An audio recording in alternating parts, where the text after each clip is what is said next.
नमस्कार, बहुत स्वागत है आप सभी का। मैं हूं आपके साथ अंजलि सिंह। दिवाली का मौसम खुशियों के साथ साथ ऑफर्स की बारिश भी लेकर आया, लेकिन कई लोगों के लिए ये ऑफर अब सिरदर्द बन चुके हैं।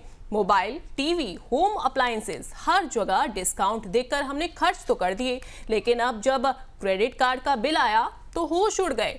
अगर आप भी मिनिमम ड्यू भरते हुए तनाव में हैं तो आज का पासबुक द सेविंग शो आपके लिए है। हम बात करेंगे ओवर स्पेंडिंग के बाद कैसे संभालें अपनी फाइनेंस, कैसे करें लोन ट्रांसफर और क्रेडिट कार्ड के जाल से कैसे निकलें समझदारी से। तो आज के शो में हम ये जानेंगे कि देखिए, दिवाली पर अगर ज्यादा खर्च हो गया है तो आपको क्या करना चाहिए, कौन से स्टेप्स अब आपको लेने चाहिए, क्या ऑप्शंस आपके पास हैं। इसके अलावा कैसे निकले क्रेडिट कार्ड कर्ज की जंजाल से, चूंकि ये भी एक बड़ी प्रॉब्लम लोगों के मन में, लोगों के लिए आ गई होगी। उनके मन में भी ये सवाल होगा कि क्रेडिट कार्ड के कर्ज में अगर वो डूब रहे हैं तो इससे आप कैसे निकल सकते हैं।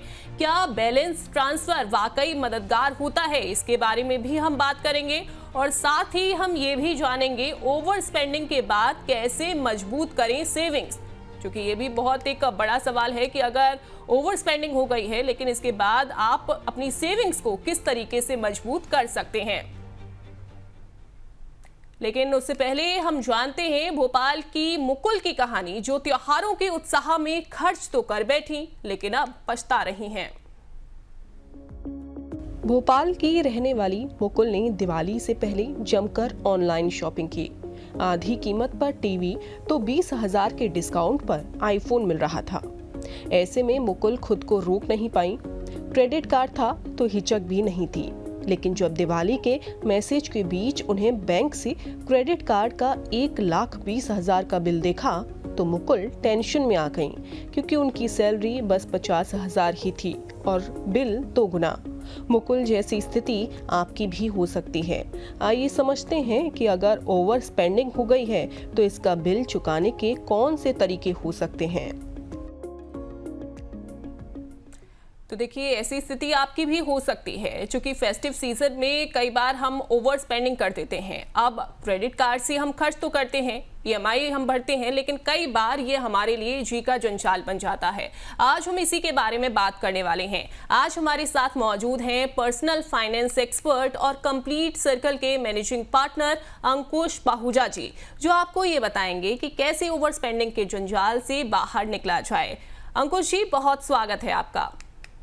धन्यवाद अंजलि जी, शो में इनवाइट करने के लिए। जी अंकुश जी, पहला सवाल मेरा यही रहेगा कि दिवाली पर अगर डिस्काउंट या फोमो के चक्कर में क्रेडिट कार्ड से ओवर स्पेंडिंग हो गई है तो इससे निपटा आखिरकार कैसे जाए। देखिए, दिवाली जिस हिसाब से फेस्टिविटीज और सबसे बड़ा फेस्टिवल है हमारे देश का, उसके साथ साथ हमारे लिए कुछ जी के जंजाल लेके आती है कि कुछ को ओबेसिटी लेके आती है और कुछ के लिए पॉकेट हल्की कर देती है। सो ये डेफिनेटली एक बहुत मेजर प्रॉब्लम है, क्योंकि जो इंडिविजुअल्स हैं वो कैरिड अवे हो जाते हैं जब ऐसा कोई फेस्टिवल आता है और ऑफर्स होती हैं। और आजकल के दौर में जो विकल्प अवेलेबल हैं, क्रेडिट कार्ड्स हैं या नो कॉस्ट ईएमआईज हैं या बाय नाउ पे लेटर है, वो सारी चीजें आपको डिसीजन मेकिंग को बहुत इम्बैलेंस कर देती हैं। तो डेफिनेटली अगर आपको आज की डेट में एक फोमो हो गया है कि आपने एक्स्ट्रा स्पेंडिंग कर ली है और आज एक मोटा चौड़ा बिल आपका आपके दरवाजे पे दस्तक दे रहा है, तो आपको कुछ ब्रॉड विकल्प आपको अप्लाई करने की जरूरत है। सबसे पहले तो आपको कैटेगराइज करने की जरूरत है कि आपका जो स्पेंडिंग हुई है उसमें से बहुत एक्स्ट्रावेगेंट स्पेंड्स कौन से हैं जिन पे आपने ना चाहते हुए भी आप कैरिड अवे हो गए और आपने उसको खरीदा या परचेज किया।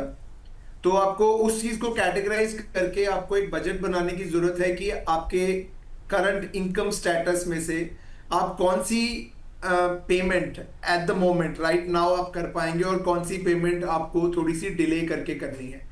और वो डिले करके करने के लिए भी आपके पास कुछ अच्छे विकल्प हैं, जैसे कि आप अपने बैंक को अप्रोच कर सकते हैं और उस पर्टिकुलर स्पेंड को ईएमआईज में कन्वर्ट करवा सकते हैं। यहाँ पे मैं किसी भी लेवल पे ये सजेस्ट नहीं करना चाहूंगा कि आप उसको उस क्रेडिट को रोल ओवर करें, जो कि आपका क्रेडिट हिस्ट्री को किसी ना किसी तौर से इम्पैक्ट करेगा और आपके ओवरऑल परचेज एक्सपीरियंस और प्रोडक्ट एक्सपीरियंस को इम्पैक्ट करेगा। सो आप ज़्यादा से ज़्यादा यही कर सकते हैं कि आप अपना एक बजटिंग बनाएं, अपनी स्पेंडिंग को 2, 3, 4, 5, 6 महीने में डिस्ट्रीब्यूट करें और अकॉर्डिंगली अपनी ईएमआईज बना के उसको पे ऑफ करें। इसके और भी कई तरीके हैं जो कि मैं definitely during the course of the show में आपको एक्सप्लेन करूंगा।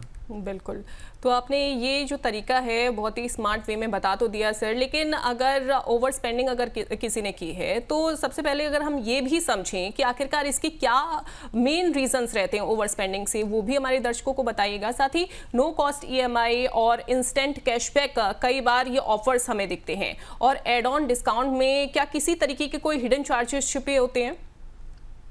देखिए, डेफिनेटली ये एक बहुत एक फ्रेज किसी अक्लमंद इंसान ने यूज किया है कि there are no free lunches.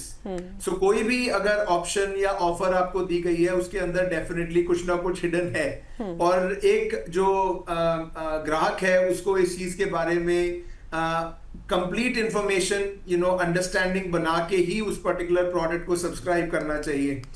अगर मैं बात करूं प्रोसेसिंग फीस की, अगर मैं बात करूं इंटरेस्ट की, अगर मैं बात करूं फोरक्लोजर चार्जेस की, ये सारी चीजें, चाहे वो बाय नाउ पे लेटर है या फिर वो क्रेडिट कार्ड है या फिर वो नो कॉस्ट ईएमआई है, ये सारी चीजें उसमें एग्जिस्ट करती हैं। नाम, रूप, वेशभूषा अलग है हर एक प्रोडक्ट में इसकी।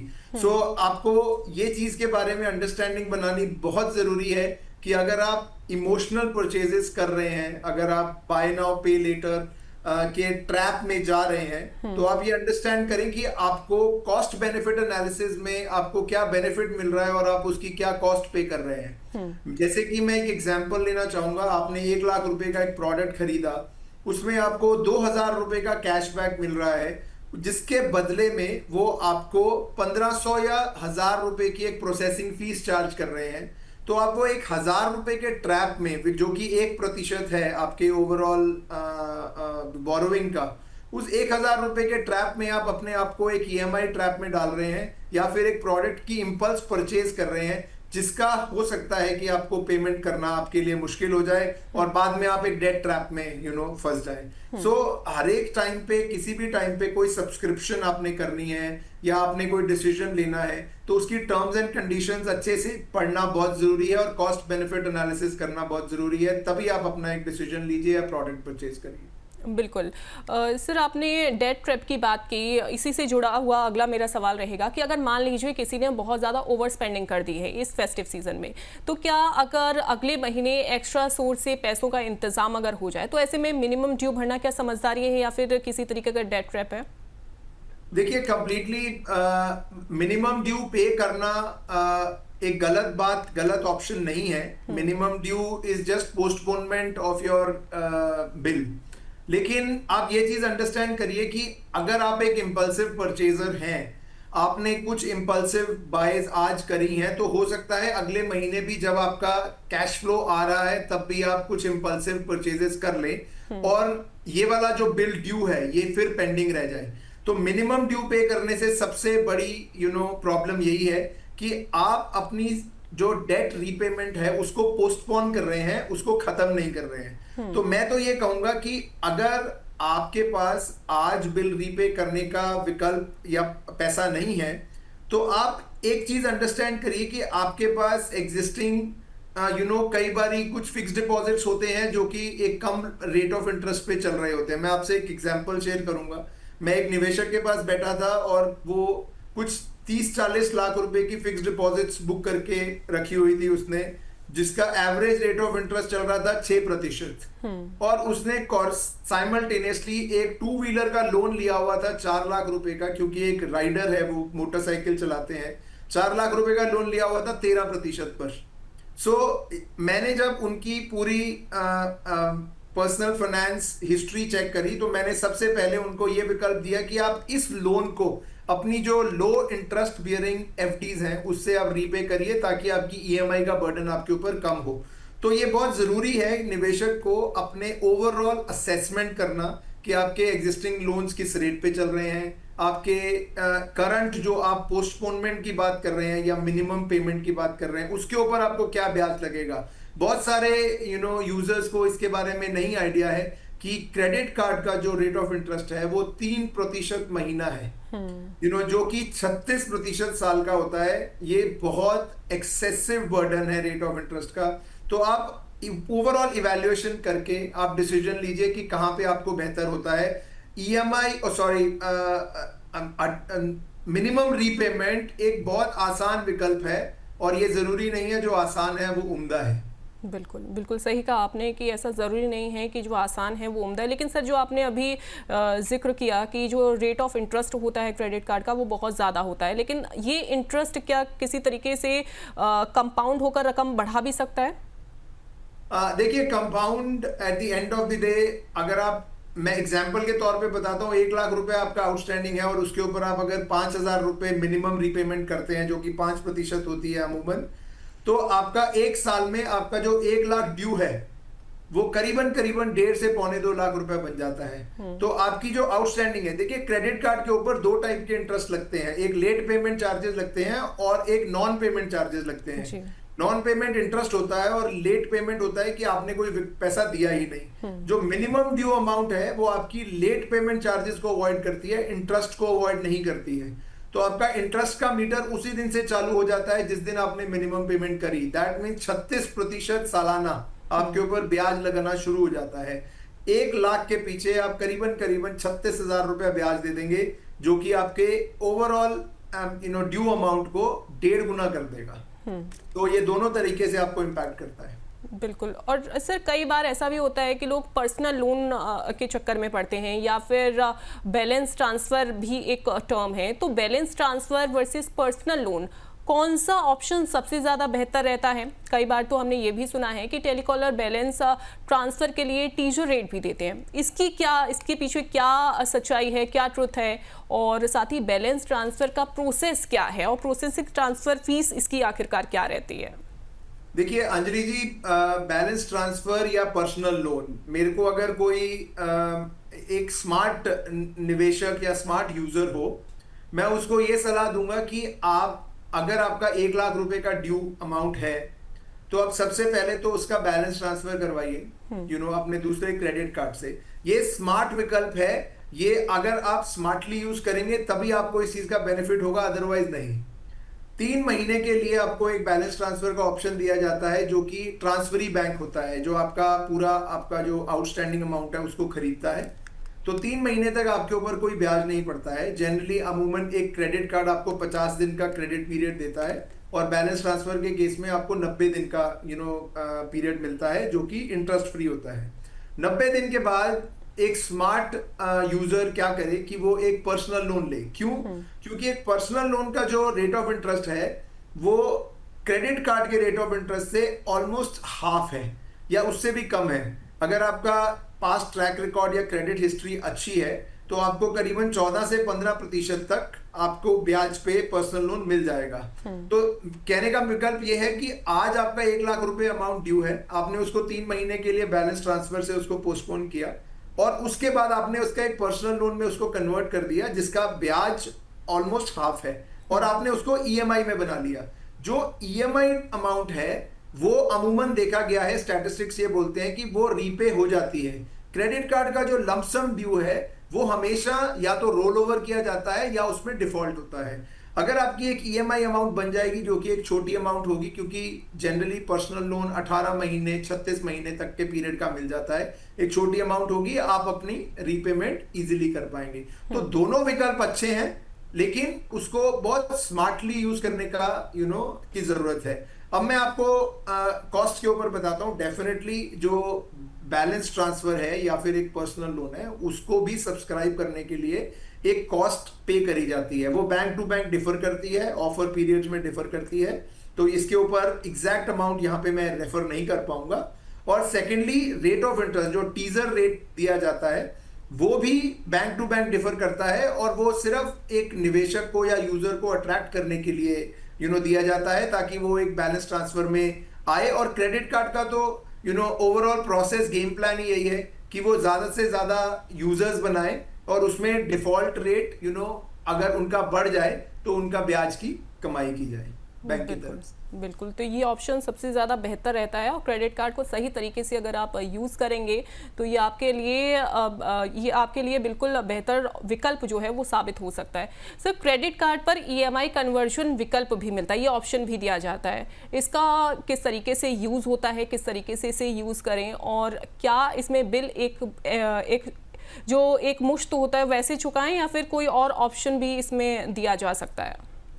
देखिए, एक मुश्त चुकाना सबसे बेहतर विकल्प है, और अगर आपके पास कोई लो इंटरेस्ट बियरिंग इंस्ट्रूमेंट है जैसे फिक्स डिपॉजिट है या छोटे मोटे म्यूचुअल फंड्स आपने रखे हुए हैं, आप उसको रिडीम करके एक मुश्त अगर अपना लोन रीपे कर सकते हैं तो वो सबसे बेहतर विकल्प है। अगर आप ईएमआई में जाएंगे और अपनी कोई भी ट्रांजैक्शन को क्रेडिट कार्ड वाले बैंक से उसको ईएमआई में कन्वर्ट करेंगे तो उसके ऊपर एक ब्याज चार्ज किया जाएगा।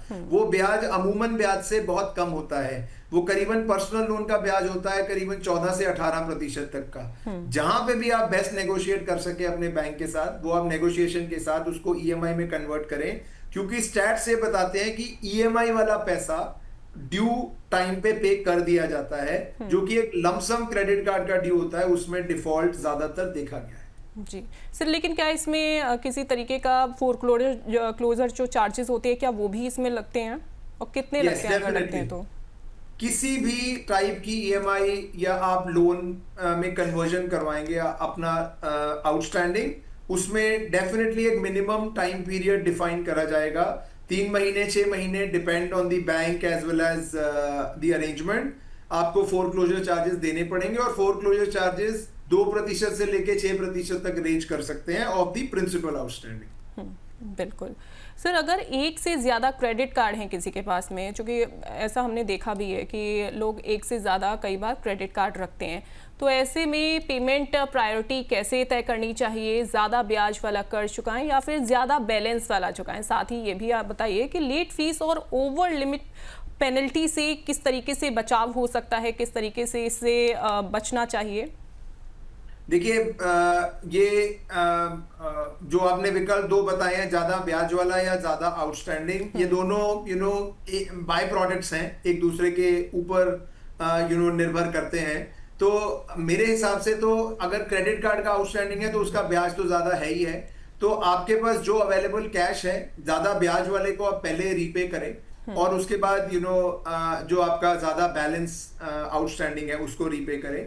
The only thing is that आप इस चीज का ध्यान जरूर दें कि अगर आप अपने आउटस्टैंडिंग को किसी भी बैंक से बैलेंस ट्रांसफर करवाते हैं या फिर पर्सनल लोन में कन्वर्ट करवाते हैं, तो वो सारी चीजों में एक कॉस्ट इन्वॉल्व होती है। सो मैं एग्जांपल देता हूं, जो आपका क्रेडिट कार्ड है जिसमें आपका लेट्स से 1 लाख रुपए आउटस्टैंडिंग है और आपने किसी बैंक के थ्रू बैलेंस ट्रांसफर करवा के उसको रीपे कर दिया, तो जो रेसिपिएंट बैंक है वो भी आपसे कुछ एक्स्ट्रा चार्ज कर सकता है, क्योंकि आपने अपने सेल्फ सोर्सेज से नहीं, लिहाजा किसी और बैंक से अपना बैलेंस ट्रांसफर करवा के अपना आउटस्टैंडिंग अमाउंट क्लियर किया है। तो ये भी एक एक्स्ट्रा कॉस्ट है जो आपके ऊपर आएगी।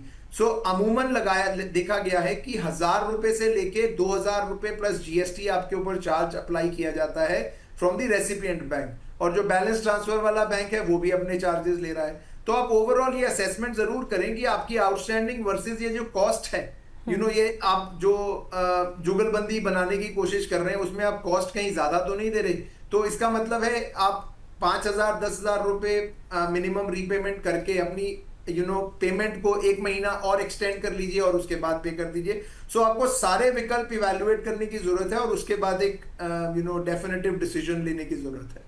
बिल्कुल सही बात है सर, लेकिन कई बार सर लेट पेमेंट होने की वजह से भी ऐसा लोग बोलते हैं कि क्रेडिट स्कोर पर इसका ज़्यादा असर पड़ता है।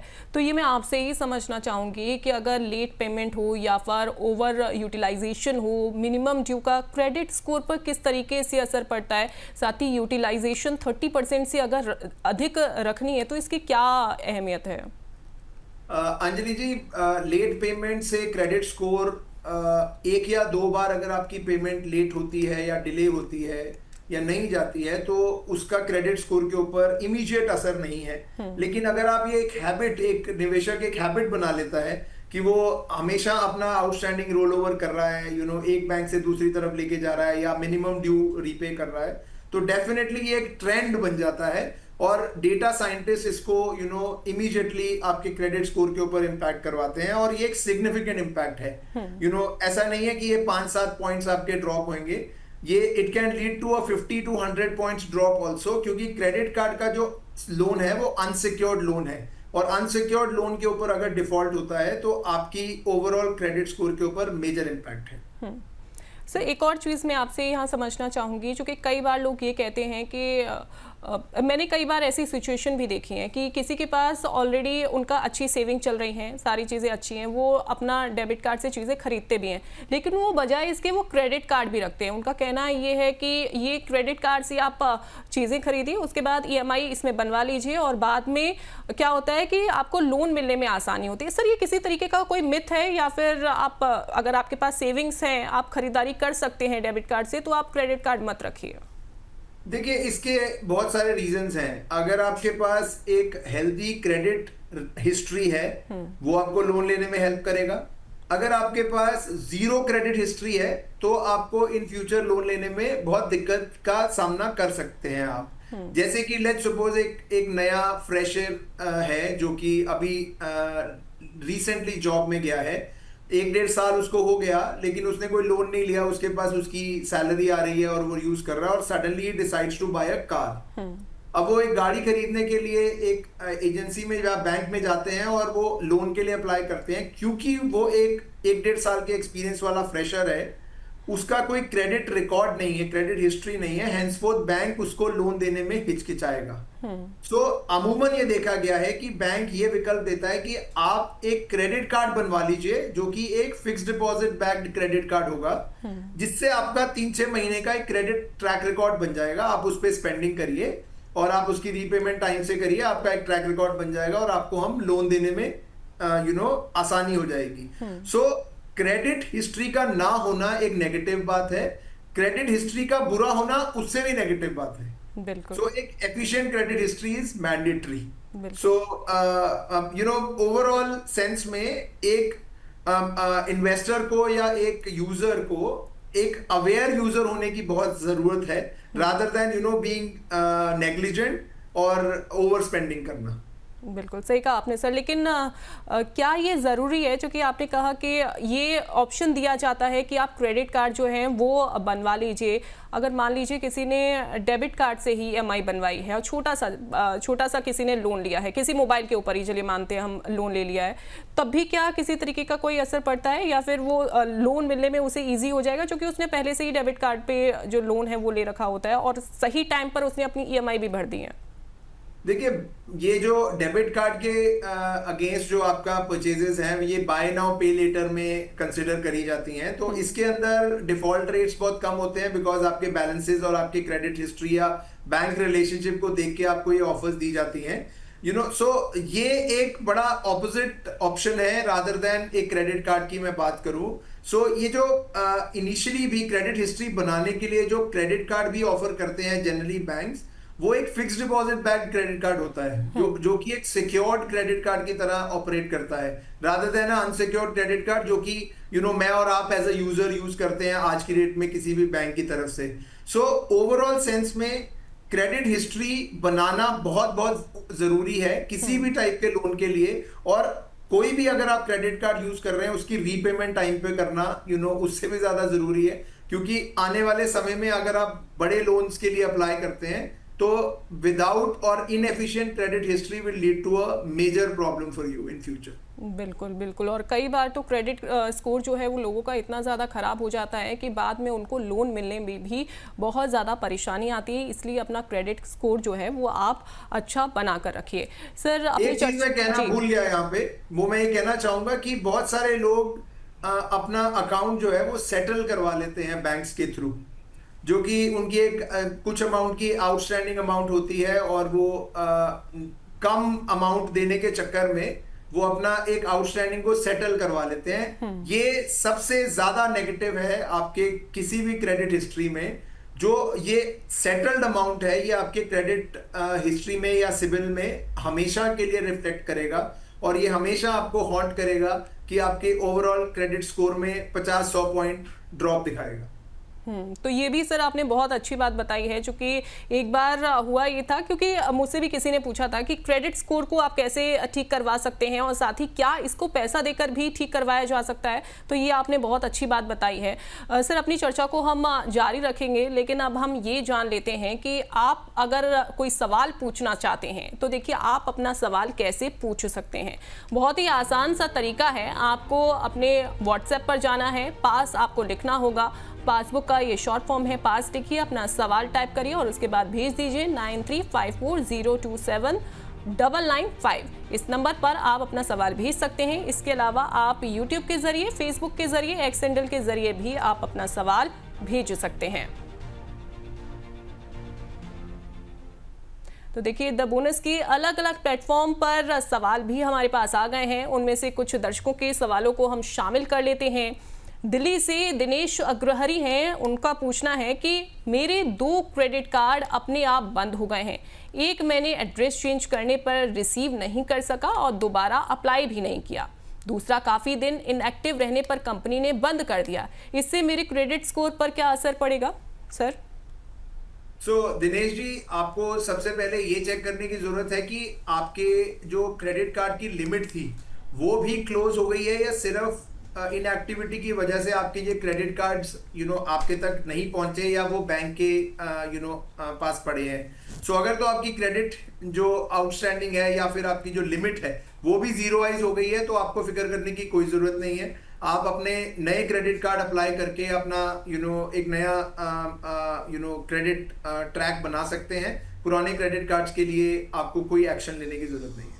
बिल्कुल, तो नया आप क्रेडिट कार्ड खरीदिए और उसके बाद नया जो क्रेडिट स्कोर है आप दोबारा से उसे बना सकते हैं। भिलाई से दिव्या गोस्वामी पूछ रही हैं कि अगर 2 कार्ड हैं तो क्या एक से दूसरी का बैलेंस ट्रांसफर कर सकती हूँ? डेफिनेटली दिव्या जी आप कर सकते हैं, लेकिन आप इसकी एक हैबिट मत बनाइएगा इसको, क्योंकि 1 से 2 बार से अधिक अगर आप करते हैं तो ये आपके ट्रेंड में कैप्चर हो जाता है और आपके लिए आप क्रेडिट रोल ओवर के लिए क्वालिफाई कर जाते हैं, तो इससे आपके क्रेडिट स्कोर पे नेगेटिव इम्पैक्ट आ सकता है। तो 1 या 2 बार के लिए इट्स फाइन, आप कर सकते हैं अपने क्रेडिट कार्ड में ट्रांसफर्स। बिल्कुल, एक और सवाल को हम शामिल करेंगे। चंडीगढ़ से श्वेता गुप्ता हैं, इनका पूछना है सर कि क्या सिर्फ मिनिमम ड्यू देने से सिविल स्कोर खराब होता है? देखिए श्वेता जी, मिनिमम ड्यू देने से इमीडिएटली तो डेफिनेटली आप कोई रिक्वायर्ड अमाउंट डेफिनेटली आप पे कर रहे हैं, 5% जो होती है, लेकिन अगर ये एक हैबिट बन जाती है और आप अपना मिनिमम ड्यू को ही कंटिन्यू करते हैं तो आपके लिए 2 प्रॉब्लम्स खड़ी हो जाती हैं। पहली, आपका जो आउटस्टैंडिंग अमाउंट है वो मल्टीप्लाई हो रहा है। जिस भी रेट ऑफ इंटरेस्ट पे आपके क्रेडिट कार्ड का रेट ऑफ इंटरेस्ट चल रहा है तो आपका वो मल्टीप्लाई, अमूमन देखा गया है कि आपकी 1 लाख रुपए की आउटस्टैंडिंग करीबन 1 साल में 1.5 लाख रुपए हो जाती है। दूसरा, आपने जो सवाल मेरे से पूछा, अंजलि जी एक रिपीट करेंगे second part of the question please? Sir minimum due देने से सिविल स्कोर पर किस तरीके से असर पड़ता है, इनका पूछना है। हाँ, सिविल स्कोर के ऊपर तो तभी पड़ेगा अगर आप एक रोल ओवर को अपनी एक हैबिट बना लेंगे और अपनी मिनिमम ड्यू पे ही आप अपने कार्ड को कंटिन्यू करेंगे और एक्चुअल रीपेमेंट आप नहीं करेंगे, तो डेफिनेटली एक समय के बाद आप एक डिफॉल्टर की कैटेगरी में क्वालिफाई कर जाएंगे और आपके लिए ये प्रॉब्लम्स सिविल स्कोर में आनी शुरू हो जाएंगी। बिल्कुल सर, श्वेता गुप्ता की तरह एक और सवाल मेरा भी है कि मान लीजिए मिनिमम ड्यू कुछ महीने तक जो है वो भरा, क्योंकि कई बार ऐसा होता है कि जो सेविंग्स होती हैं वो हमारे पास नहीं होती हैं और जितना मिनिमम हम कोशिश करते हैं कि मिनिमम ड्यू जो है वो हम भर दें और उसके बाद फिर कंटिन्यू हम अपना जो अमाउंट है EMI का उतना भरना स्टार्ट कर देते हैं, तो क्या उस दौरान भी किसी तरीके का कोई असर पड़ता है सिविल स्कोर पर? हाँ, जब तक आप 1, 2, 3 महीने आप मिनिमम ड्यू दे रहे हैं तो फाइन, उसके बाद आपने अपना आउटस्टैंडिंग EMI में कन्वर्ट करवा लिया, परफेक्टली ऑल राइट। सो आप उस EMI को सर्विस कर रहे हैं, आपके ऊपर कोई नेगेटिव सिविल स्कोर के ऊपर आपका क्रेडिट हिस्ट्री पे कोई नेगेटिव नहीं काउंट करेगा।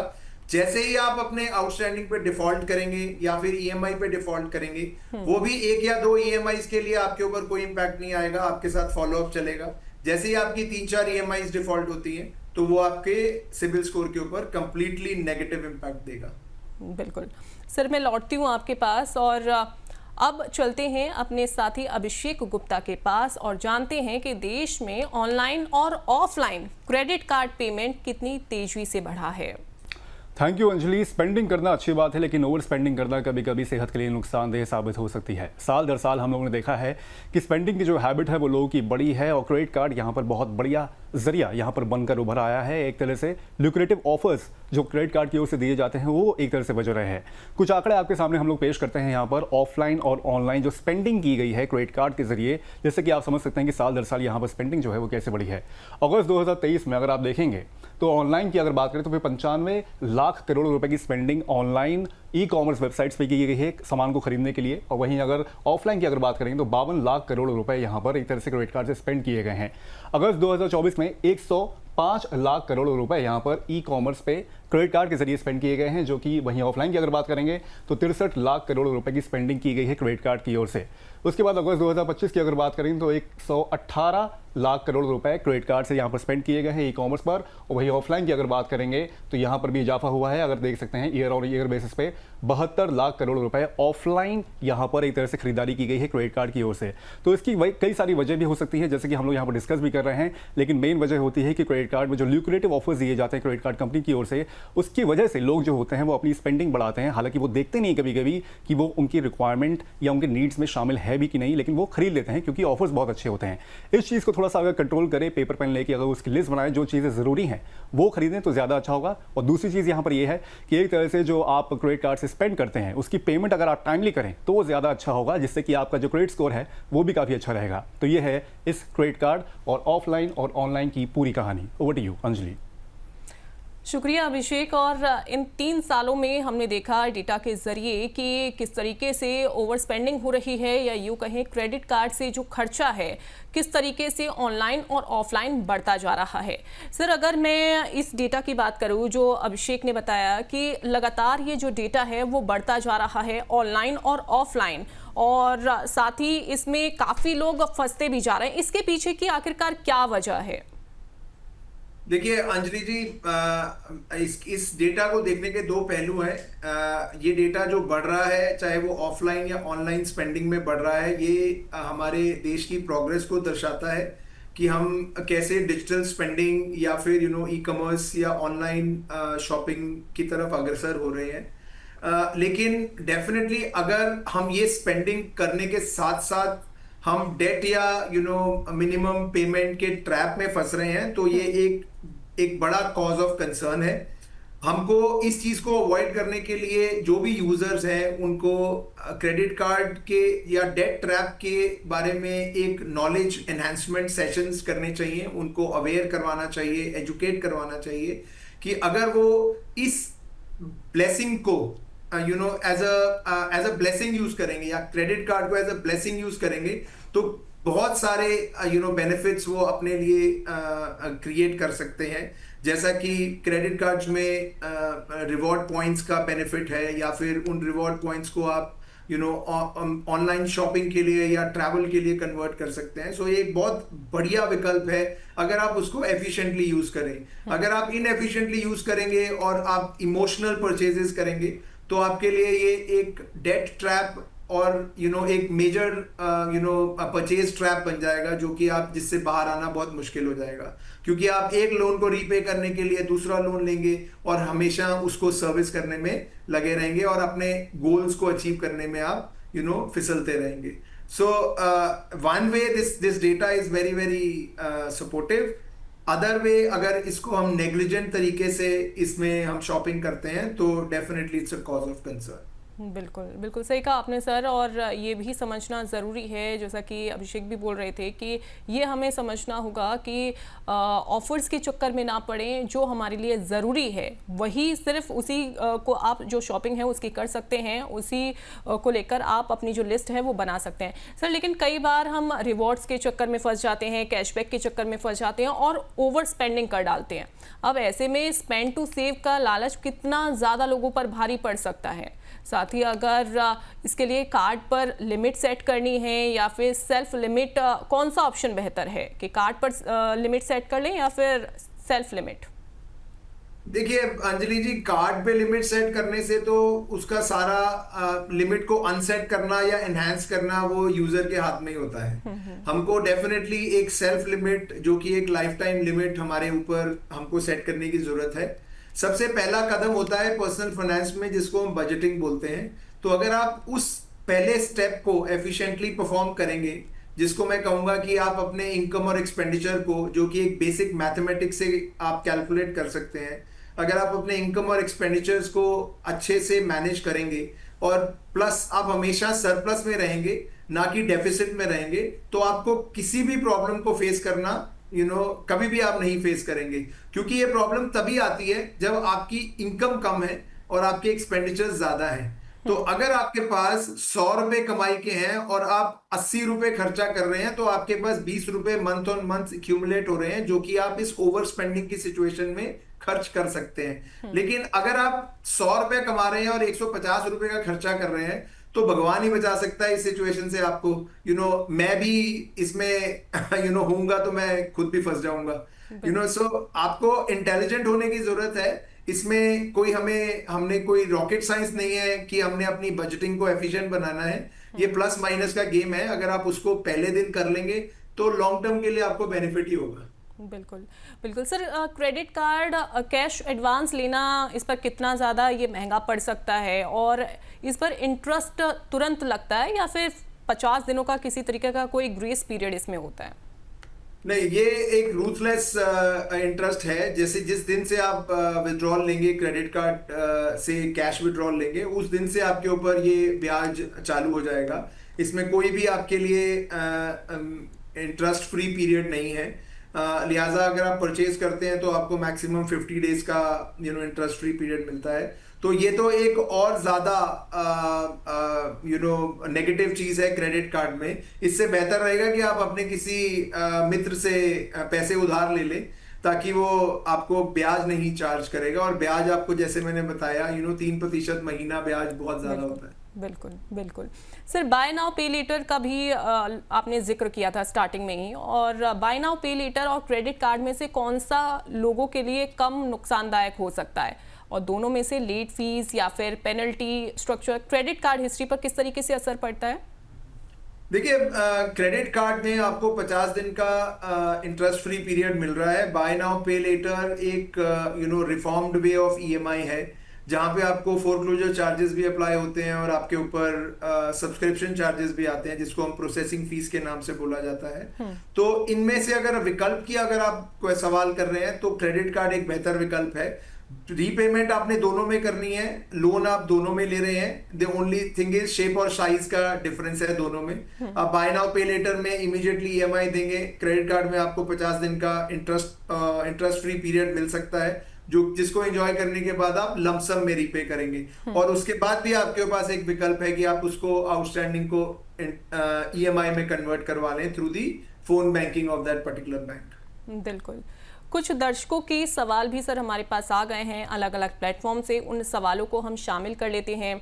लुधियाना से राजीव चौधरी हैं सर, ये पूछ रहे हैं कि अगर किसी कार्ड पर डिफ़ॉल्ट हो जाए तो सिविल कितने साल में सुधरता है? और सर मुझे लगता है राजीव चौधरी जी ने जो सवाल पूछा है, ये सवाल कई लोगों का होगा जो ये जानना चाहते हैं कि अगर वो किसी तरीके से डिफ़ॉल्ट हो गए हैं तो कितने साल में सिविल सुधरता है और क्या ऑप्शन उनके पास है? देखिए, अगर तो राजीव जी सेल्फ इन्फ्लिक्टेड डिफॉल्ट है, दैट मींस खुद की गलती या खुद की चाह से डिफॉल्ट हुआ है, विलफुल डिफॉल्ट है, तो ये कभी नहीं सुधरेगा आपके सिविल में। ये आपको लॉन्ग टर्म तक परेशान करेगा। अगर ये बैंक की गलती से या कोई एडजस्टमेंट या सेटलमेंट का डिफॉल्ट है तो उसके पीरियड्स डिफाइंड हैं डिपेंडिंग ऑन आप कौन से क्रेडिट ब्यूरो के साथ डील कर रहे हैं। तो 5 से लेके 7 साल का एक डिफॉल्ट पीरियड जनरली देखा गया है। 3 से 5 साल का एक डिफॉल्ट पीरियड देखा गया है। उसके बाद आपके क्रेडिट स्कोर में ग्रेजुअल इंप्रूवमेंट आती है, एकदम इंप्रूव नहीं करता है कि उसको रिमूव करके आपका क्रेडिट स्कोर नॉर्मलाइज हो जाता है। ग्रेजुअल इंप्रूवमेंट आती है और इसके साथ ये भी देखा जाता है कि आप फर्दर इंक्रीमेंटल लोन्स जो आप ले रहे हैं या क्रेडिट कार्ड यूज कर रहे हैं उसके अंदर तो आपके कोई डिफॉल्ट या डिलेज नहीं है। अगर वहां पे भी डिलेज हैं तो ये आपको लॉन्ग टर्म के लिए काफी परेशान कर सकता है। बिल्कुल सर, खुद से अगर इसमें किसी तरीके का डिफॉल्ट अगर हो गया हो तो वो 3 से 5 साल का ही समय लगता है या फिर उससे ज़्यादा भी लग सकता है? और क्या वो 3 से 5 साल का जो पीरियड रहता है उसमें क्या बार बार लोन लेने की, छोटे छोटे अमाउंट में लोन लेने की ज़रूरत है उसको ठीक करने के लिए? देखिए, विलफुल डिफॉल्ट जहां तक मेरी मेमोरी में को सर्व करती है, विलफुल डिफॉल्ट का इम्प्रूवमेंट या रिमूवल फ्रॉम क्रेडिट ब्यूरो नहीं होता है। सो वो आपको लॉन्ग टर्म के लिए परेशान करता है। और अगर आपको गुजर बसर करने के लिए छोटे छोटे लोन्स लेने की जरूरत है तो आपको लोन मिल सकते हैं। जहां पे आपका सिविल स्कोर काफी लो है वहां पे भी लोन मिल सकते हैं। कुछ NBFCs आपको लोन दे सकती हैं लेकिन उसमें ब्याज बहुत ज्यादा होता है, वो एक क्रेडिट कार्ड के माफिक होता है। सो ये एक तरफ कुआं और एक तरफ खाई वाली सिचुएशन है कि आप दोनों तरफ आपके लिए प्रॉब्लम है ही है। बिल्कुल, तो उम्मीद यही कोशिश यही करें कि आप डिफ़ॉल्ट ना हो और अपना जो EMI है वो टाइम पर आप भरते रहें, क्रेडिट स्कोर जो है वो अच्छा बनाकर चलें, उसे इम्प्रूवमेंट करें। सर, नोएडा से प्रिया मिश्रा हैं, वो ये पूछ रही हैं कि क्या पर्सनल लोन लेकर कार्ड का बकाया बिल चुकाना बेहतर रहेगा? डेफिनेटली प्रिया जी, अगर आप पर्सनल लोन 14-15% या 18% पर भी लेती हैं और आपका क्रेडिट कार्ड का जो रेट ऑफ इंटरेस्ट है वो 36% है तो आपके लिए एक अच्छा बेहतर विकल्प है। और इसके साथ आपको एक एडेड एडवांटेज ये है कि आपका जो लोन है या आउटस्टैंडिंग है वो एक EMI में कन्वर्ट हो जाएगा, जो कि आपके लिए इजी रीपेमेंट का एक विकल्प आपको देता है। और जैसा कि मैंने स्टैट्स अभी थोड़े टाइम पहले भी बोला था, EMI से आपका लोन रीपेमेंट या डिफॉल्ट कम देखे गए हैं rather than lump sum credit card outstanding को। बिल्कुल, तो उम्मीद करते हैं आपको अपने जो सवालों का जवाब है वो मिल गया होगा। सर, अगले 3 से 6 महीनों के लिए स्पेंडिंग डाइट कैसे बनाएं? क्या सबसे ज़्यादा बेहतर विकल्प रहेगा जिससे आने वाले महीनों में बजट बिल्कुल भी ना बिगड़े? देखिए, मैं थोड़े से एक्शनेबल मैंने एक टेबल बनाया था तो मैं उसको रीड आउट करूंगा। सबसे पहले आप अपना एक बजटिंग बनाएं कि आप देखें कि आपके पास इनकम और एक्सपेंडिचर का जो सरप्लस या डेफिसिट क्या निकल रहा है। अगर आप वहां पे सरप्लस में हैं तो आप उस EMI को, उस अमाउंट को डिफाइन कर लें और उसी अमाउंट को अपने इमीडिएट स्पेंडिंग या फिर आप उसको इकट्ठा करके 4-6 महीने बाद आप उसको इकट्ठा स्पेंड कर लें। सो वो ये एक बेहतर विकल्प बन सकता है। अगर आपके पास कभी ओवरड्राफ्ट या मिनिमम ड्यू की एक विकल्प आता है कि आपने क्या करना है, तो आप इन दोनों चीजों को अवॉइड करें। आप ये देखें कि आपके पास जो इन्वेस्टमेंट्स हैं या कोई SIP है या फिक्स डिपॉजिट है, आप उसको ब्रेक करके अपनी ये आउटस्टैंडिंग को पे करें। थर्डली, आप बैलेंस ट्रांसफर या EMI ऑप्शन में से जब भी ऑप्शन लेना चाहें इन दोनों को कंपेयर करें, देन उसमें से चूज करें जो आपके लिए कम खर्च या कम ब्याज वाली ऑप्शन है, आप उसको लीजिए। पेमेंट प्रायोरिटी करनी बहुत जरूरी है। अगर आपका कुछ आउटस्टैंडिंग है, हाई रेट ऑफ इंटरेस्ट वाली जो आउटस्टैंडिंग अमाउंट है उसको आप इमीडिएटली पे करें rather than low rate of interest वाली।